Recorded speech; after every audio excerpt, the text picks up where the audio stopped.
much. Ikaw na. Father and son moment during the wedding day of Jimuel Pacquiao. Maganda rin na naging mensahe ni Manny Pacquiao para sa kanyang anak na bagong kasal. Lalong-lalo pa, isa na siyang padre de pamilya ngayon.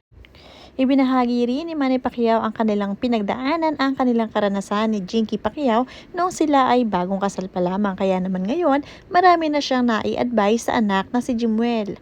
Panoorin at kung hindi pa nakasubscribe, don't forget to click subscribe and hit the notification bell to keep you updated.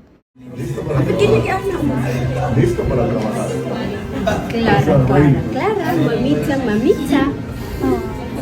Uy, grabe. Camille. This is how you do so that means you're gonna walk together when I tell you to. Sa likuran na lang ako. Couple reminders here, if you're sitting in the middle aisle. Sa gabing ito ng kasal ni Jimuel Pacquiao ng anak ni Manny, ang panganay nila ni Jinky. Napaka-importante na naging mensahe ni Manny Pacquiao para sa kanyang anak. Tinanggap nila ng buong buo si Carolina at minahal din na parang tunay na anak, lalo pa ngayon na parte na siya ng pamilya.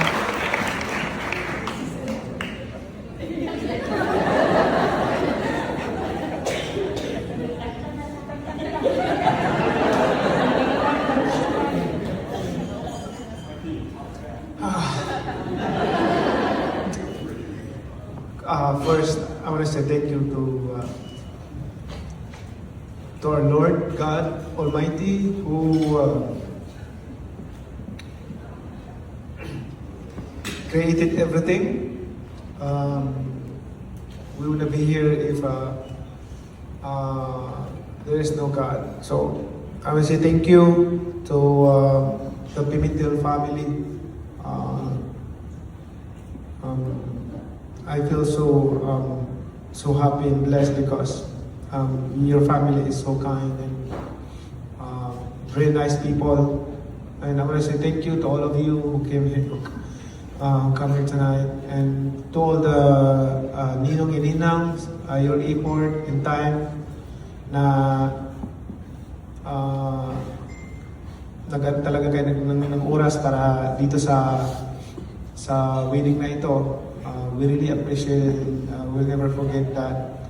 And to all of us here, I want to say thank you to all of you for loving my daughter and son. Who is a new couple right now. All I can say is always focus your mindset, your heart to God. Because remember this, more knowledge, more pride in your heart will come. So you better watch that, because that's the reason why people fall in the sight of God, is because of that aspect that we overlook that aspect in life. That when we are knowledgeable, especially in the knowledge of in this world, we become arrogant, we become proudful.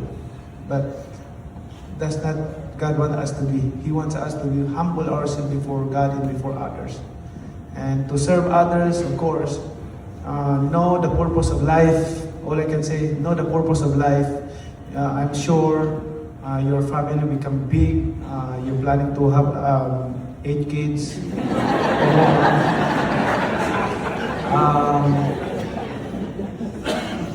I hope that all your children one day, you train them to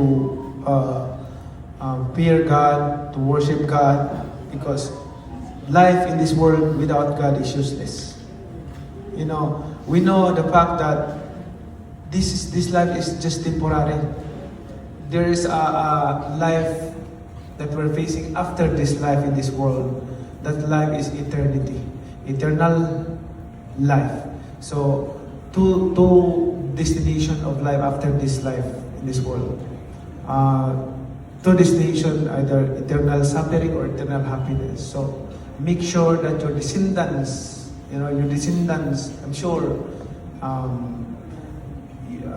you will be blessed by God, your family, your descendants will be blessed. So make sure that obeying God, worshiping God, and of course, look to others, the orphans, and caring others, be helpful to others, because that's the only legacy that we can leave behind.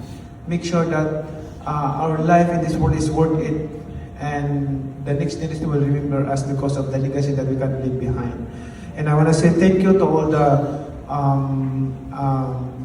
godparents na kinuha ko kayo because I trust you, my kumare, na makapag-advise din if there's anything na kailangan makatulong tayo sa kanilang pagsasama. And one day, this is just the beginning of your journey in life. I'm sure you will encounter trials, hardship in life. You will experience that. This is the beginning, but don't forget God, because me and my wife Jinky, I think we can say we experience a lot. And I know many of you knows our past. You know how God changed our heart, how He changed our direction into a kingdom way of life. So there's a big adjustment to both of you as a couple. Always respect each other. That's the most important thing. Respect each other, because if your respect to others is gone, then it's useless. You must respect each other and know your boundary as husband and wife.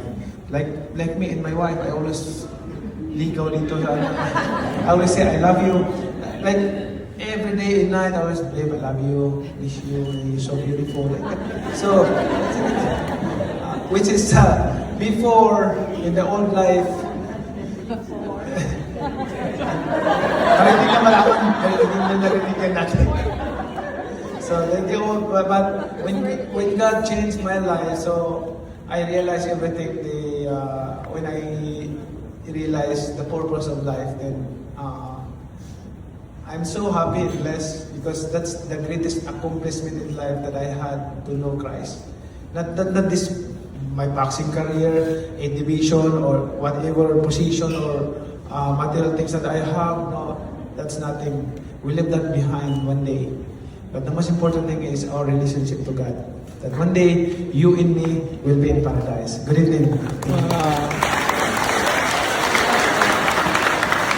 So, let us have a toast to all of us for blessings, protection, and more prosperity, success in life, especially to our couple tonight.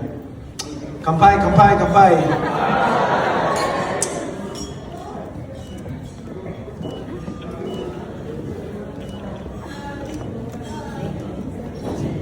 Para please ka rin. Please.